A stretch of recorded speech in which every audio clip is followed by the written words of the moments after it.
ఉమ్మడి మెదక్ జిల్లాలో ఈరోజు ప్రధాన వార్తలు ఏ విధంగా ఉన్నాయి? సిద్దిపేట జిల్లా వార్తలు వచ్చేసరికి హుస్నాబాద్లోని బంజారా భవన్లో తీజ్ ఉత్సవాలు ఘనంగా జరిగాయి. ఈ ఉత్సవాల్లో మాజీ ఎమ్మెల్యే సతీష్ కుమార్ పాల్గొన్నారు. ఈ సందర్భంగా ఆయన మాట్లాడుతూ ముఖ్యంగా కేసీఆర్ ముఖ్యమంత్రిగా ఉన్నప్పుడు తాను ఎమ్మెల్యేగా ప్రాతినిధ్యం వహించినప్పుడు బంజారా భవన్ని పెద్ద ఎత్తున నిధులు కేటాయించి నిర్మించామని చెప్పి ఆయన చెప్పారు. కేసీఆర్ ప్రత్యేకంగా ఇక్కడికి నిధులు మంజూరు చేసి బంజారా భవన్ నిర్మింపజేశారని చెప్పారు.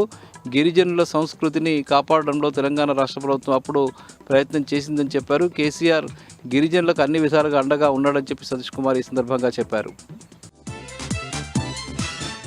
ఇక గజ్వేల్ నియోజకవర్గ పరిధిలోని సింగారం వద్ద నిర్మించినటువంటి డబుల్ బెడ్రూమ్ ఆరండర్ కాలనీకి సంబంధించిన ఇళ్లలో ఈరోజు ఒక వ్యక్తికి సంబంధించిన ఇల్లుని ఖాళీ చేయించడం వివాదాస్పదమైంది. ముఖ్యంగా ఏటిగడ్డ కిష్టాపూర్ గ్రామానికి సంబంధించిన రామచంద్రం అనే వ్యక్తి గత కొంతకాలంగా అక్కడ కేటాయించినటువంటి ఇంట్లో ఉంటున్నాడు. అతనికి అదే ఇల్లుని మరో మధుసూదన్ రెడ్డి అనే వ్యక్తికి కేటాయించిన నేపథ్యంలో గత సంవత్సర కాలంగా ఈ వివాదం కొనసాగుతుంది.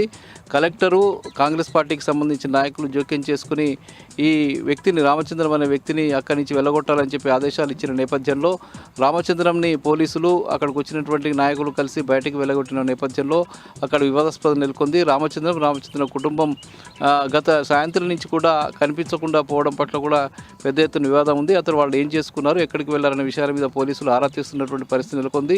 మధుసూదన్ రెడ్డికి మద్దతుగా కాంగ్రెస్ పార్టీ నిలబడ్డారని చెప్పి కలెక్టర్ కూడా ఆలోచించకుండా ఈ నిర్ణయం తీసుకుందని చెప్పి అక్కడి ప్రజలు ఆరోపించడం జరిగింది. దీనిపై సమగ్రమైనటువంటి విచారణ జరిపి రామచంద్రన్ కూడా న్యాయం చేయాలని చెప్పి వాళ్ళు డిమాండ్ చేస్తున్నారు. ఇక సిద్దిపేట జిల్లాలో యథావిధిగా యూరియా కొరత కొనసాగుతుంది. ఈరోజు సిద్దిపేట రూరల్ మండలం రాఘాపూర్ వద్ద రైతులంతా పెద్ద ఎత్తున యూరియా కోసం ఆందోళనకు దిగినటువంటి పరిస్థితి నెలకొంది. అక్కడ రోడ్డుపై బైఠాయించి ఆందోళన నిర్వహించారు. ఈరోజు కూడా యూరియా రాకపోవడంతో పెద్ద ఎత్తున రైతులు ఆవేదన వ్యక్తం చేశారు. ఆందోళన కూడా చేసినటువంటి పరిస్థితి నెలకొంది. నియోజకవర్గంలోని పలు ప్రాంతాల్లో ఇదే పరిస్థితి కొనసాగింది. జిల్లాలో కూడా పలు ప్రాంతాల్లో ఇదే పరిస్థితి ఈరోజు కూడా కొనసాగింది. బీఆర్ఎస్ పార్టీ నాయకులు ఈరోజు మీడియా సమావేశం ఏర్పాటు చేసి మంత్రి వివేక్ వ్యాఖ్యల్ని తీవ్రంగా ఖండించారు. వివేక్ మాట్లాడుతూ రైతులు యూరియా బస్తాలు ఇళ్లలో దాచుకుంటున్నారని చెప్పి చేసిన వ్యాఖ్యల పట్ల తీవ్రంగా మండిపడ్డారు. మాజీ ఎమ్మెల్యే సోరిపేట రామలింగారెడ్డి కుమారుడు సోరిపేట సతీష్ కుమార్ నేతృత్వంలో ఈరోజు ఈ మీడియా సమావేశం జరిగింది. ఈ సందర్భంగా వాళ్ళు మాట్లాడుతూ బాధ్యత లేకుండా వివేక్ మాట్లాడారని చెప్పారు. కనీసం రైతులకు యూరియా సప్లై చేయలేనటువంటి దుస్థితిలో ఉన్న ప్రభుత్వం రైతులపైనే నెపం మోపేటువంటి పరిస్థితి నెలకొని ఉండడం దురదృష్టకరం అని చెప్పి ఈ సందర్భంగా బీఆర్ఎస్ పార్టీ నాయకులు సతీష్ పేర్కొనడం జరిగింది. ఇక చిన్నకోడూరు తహసీల్దార్ కార్యాలయంలో ఈరోజు ఒక వ్యక్తి ఆత్మహత్యానికి పాల్పడడం వివాదాస్పదమైంది. గోనపల్లికి సంబంధించిన రాజు అనే వ్యక్తి తన భూమిని తన పాలివాళ్ళు అక్రమంగా రిజిస్ట్రేషన్ చేసుకుంటున్నారని చెప్పి ఆరోపిస్తూ తహసీల్దార్ కార్యాలయానికి వచ్చి రిజిస్ట్రేషన్ని ఆపాలని చెప్పి ఆయన తహసీల్దార్ని కోరారు. అయితే తహసీల్దార్ రిజిస్ట్రేషన్ ఆపకపోవడంతో అక్కడికి వచ్చినటువంటి అతను ఒంటిపై పెట్రోల్ పోసుకొని నిప్పండించుకోవడానికి ప్రయత్నం చేశారు. పక్కన ఉన్నటువంటి నిలువ నుంచి ఆయన్ని ఆపడం జరిగింది. దీనిపై విచారణ జరిపించడం కోసం ఆయన ఆదేశించడం జరిగింది. తనకు దక్కాల్సిన భూమిని తన పాలివాళ్లు కాజేస్తున్నారని చెప్పి ఈ సందర్భంగా రాజు ఆరోపించారు. ఇక మెదక్ జిల్లా వార్తలు వచ్చేసరికి చిన్నశంకరంపేట మడూరులో ఈరోజు యూరియా కోసం పెద్ద ఎత్తున రైతులు ఆందోళనకు దిగినటువంటి పరిస్థితి నెలకొంది. అక్కడ కూడా యూరియా కొరత తీవ్రస్థాయికి చేరుకున్న నేపథ్యంలో రైతులంతా కూడా రోడ్ల మీదకి వచ్చి ఆందోళన చేశారు. రాస్తా రోకో ధర్నా కార్యక్రమాన్ని కూడా చేపట్టారు.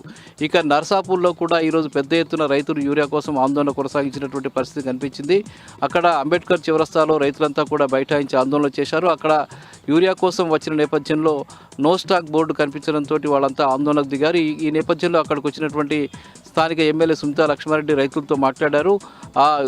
గత వారం రోజులుగా తాము యూరియా కోసం తిరుగుతున్నామని, వ్యవసాయ శాఖ అధికారులు తమను కనీసం పట్టించుకోవడం లేదని చెప్పి ఈ సందర్భంగా రైతులు ఆరోపించారు. ఈ సందర్భంగా సునీతా లక్ష్మారెడ్డి మాట్లాడుతూ తక్షణమే యూరియా వచ్చే విధంగా చర్యలు తీసుకోవాలని చెప్పి ఆమె ఈ సందర్భంగా వ్యవసాయ శాఖ అధికారులను ఆదేశించారు. లేని పక్షంలో పెద్ద ఎత్తున ఆందోళన చేపడతామని ఈ సందర్భంగా ఆమె హెచ్చరించారు.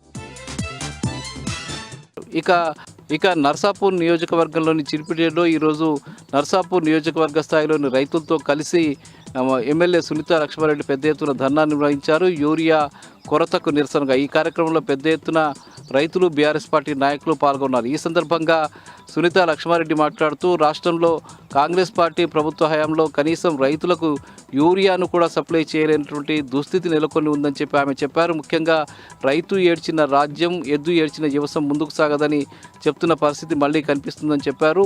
త్వరలోనే కాంగ్రెస్ పార్టీ ప్రభుత్వానికి ప్రజలు బుద్ధి చెప్పేటువంటి రోజులు కూడా వచ్చాయని చెప్పారు. ఇదే పరిస్థితి కొనసాగితే కాంగ్రెస్ పార్టీ నాయకుల్ని గ్రామాల నుంచి తరిమికొట్టే రోజులు కూడా దగ్గరలో ఉన్నాయని చెప్పి ఈ సందర్భంగా సునీత లక్ష్మారెడ్డి అన్నారు. తక్షణమే యూరియా కొరతను తీర్చే విధంగా ప్రభుత్వం చర్యలు చేపట్టాలని, లేని పక్షంలో భవిష్యత్తులో పెద్ద ఎత్తున ఆందోళన చేపడతామని చెప్పి ఈ సందర్భంగా సునీత లక్ష్మారెడ్డి ప్రభుత్వాన్ని హెచ్చరించారు.